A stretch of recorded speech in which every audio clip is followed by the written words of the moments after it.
Hey folks, I uploaded that video, interlock versus transfer switch, about, probably over 2 years ago, and I've gotten a lot of comments on it, a lot of good comments and feedback, and a lot of questions as well. So I've been meaning to make a follow-on video for a while and just share some of my thoughts after doing the project. You know, maybe some things that I would have done differently, or and then also just to answer some of the questions that are most commonly asked.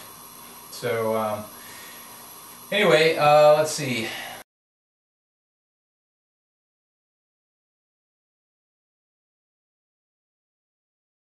I would get the same generator. I'm really happy with that rigid unit, but I would get the electric start. They have the next option, the next model up from the one I got has the electric start.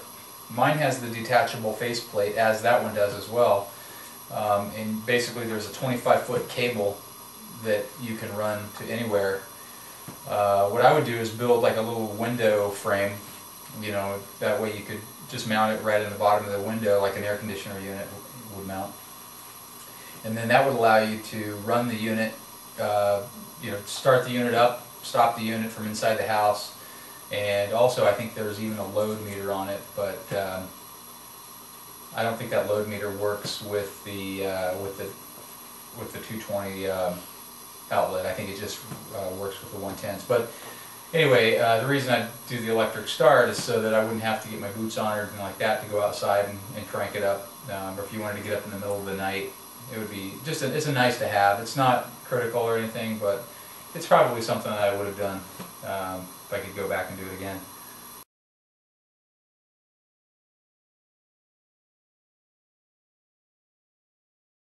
So I live in Maryland, and we just had Hurricane Sandy go through last week.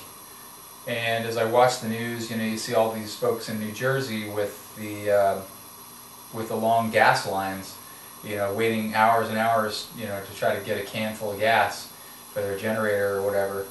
And you know, I have 10 gallons set aside, which, you know, usually that's more than enough. But if there were ever like a national emergency or something like that, where, you know, you couldn't get fuel, I would be in a bit of a bind. So that made me think of a couple alternatives to this, you know, to the setup I have now.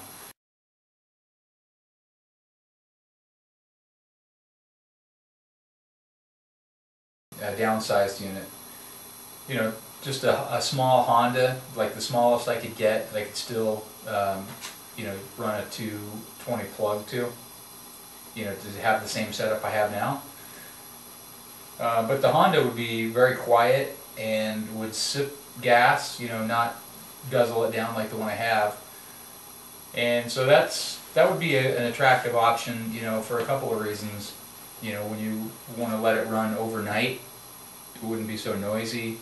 You know, it would safely run all night. You wouldn't have to worry about it running out of gas. So and not to mention the fact that you would have another generator if something happened to the one you have. You know, if it malfunctioned while you were operating it for whatever reason.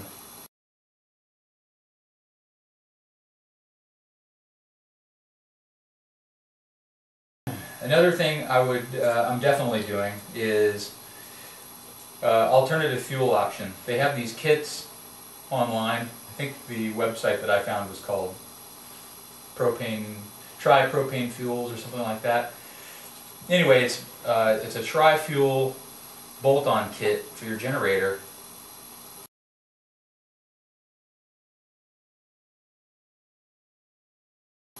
And it allows you to use gasoline, propane, or natural gas. And you know, I have a 500-gallon propane tank buried in the ground at the house, and right now, really all we use it for is the hot water heater.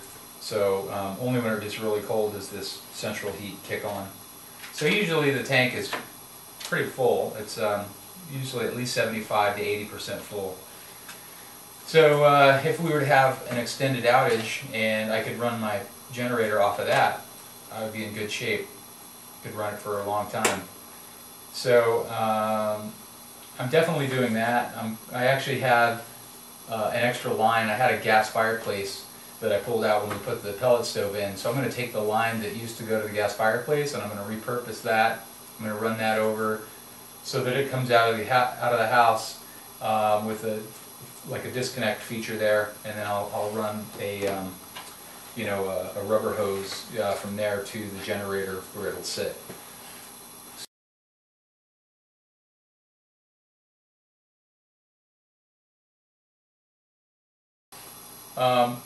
Usually when the power goes out, there is something involved like rain or snow or ice, and so I see a lot of folks with the generators that they'll set them in their driveway, and I guess that works, but for me, I'm not really crazy about that option because number one, it's kind of it's attractive for somebody to just steal it, unless you've got a pretty secure way of mounting it or chaining it to something.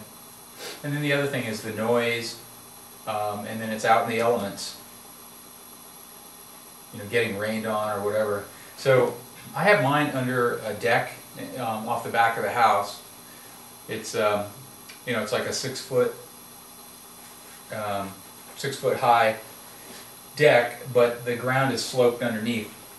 So I mean, it works. I wheel it under there, and then I get a block to level the generator, and it's fine. It keeps it out of the rain and out of the snow.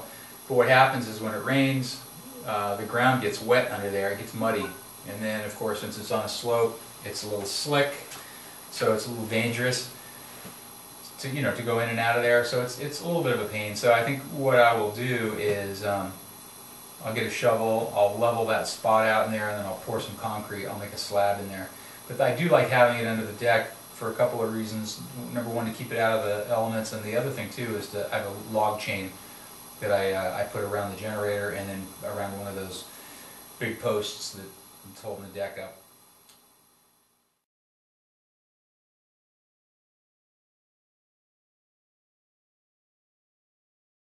Considerations, there are a lot of pretty cool YouTube videos out there that show these guys that are building these enclosures out of like those Rubbermaid deck boxes, and they've put insulation inside, that foam core insulation for heat, and then they've put in like an inlet fan and then an exhaust port that's insulated. It's pretty cool. I imagine it cuts down on the sound quite a bit.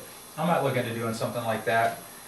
What I'd really like to do is find like one of those Generac, those like the 17 kW, like one of those big units that's permanently mounted. I'd like to find one of those that's broken, or somebody's getting rid of because it doesn't work, and use the case for that, or maybe even some of the parts, and just build a hybrid like the setup the way I have it, but use the enclosure and maybe the generator.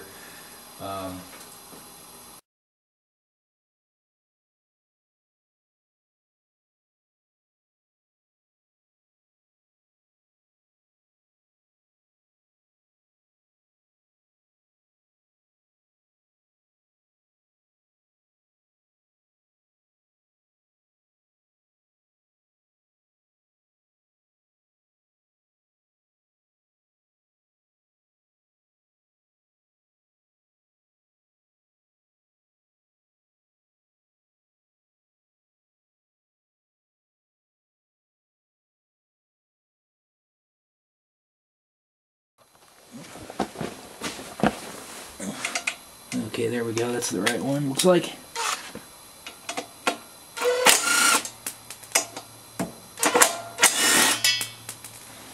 Alright, take these two screws off. Take this cap. And let's see here.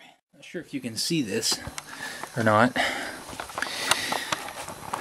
But this guy right here is a jumper. And essentially, before I made the modification, this basically was on this post right here. And this post is ground.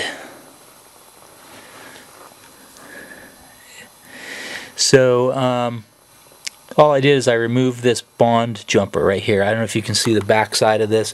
So I just looped it back on itself because I don't want to lose this piece. So I put it back on itself so it's not actually doing anything other than just jumpered here. Now if I was to use this generator in standalone mode, I would take this nut back off and put this lead back onto here so that the neutral and ground are jumpered together.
Everything's worked great. I'm very happy with the system. A lot of flexibility.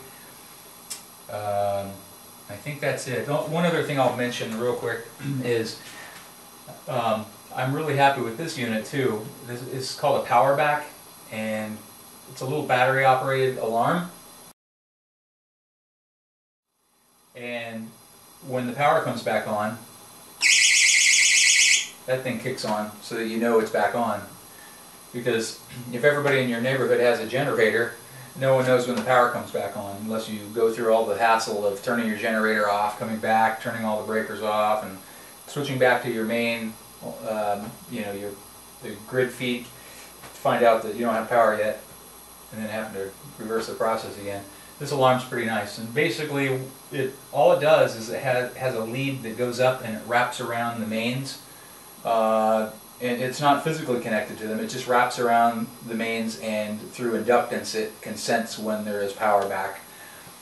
And that's a pretty cool alarm. It's definitely worth the $25 or whatever I paid for it. And that's it.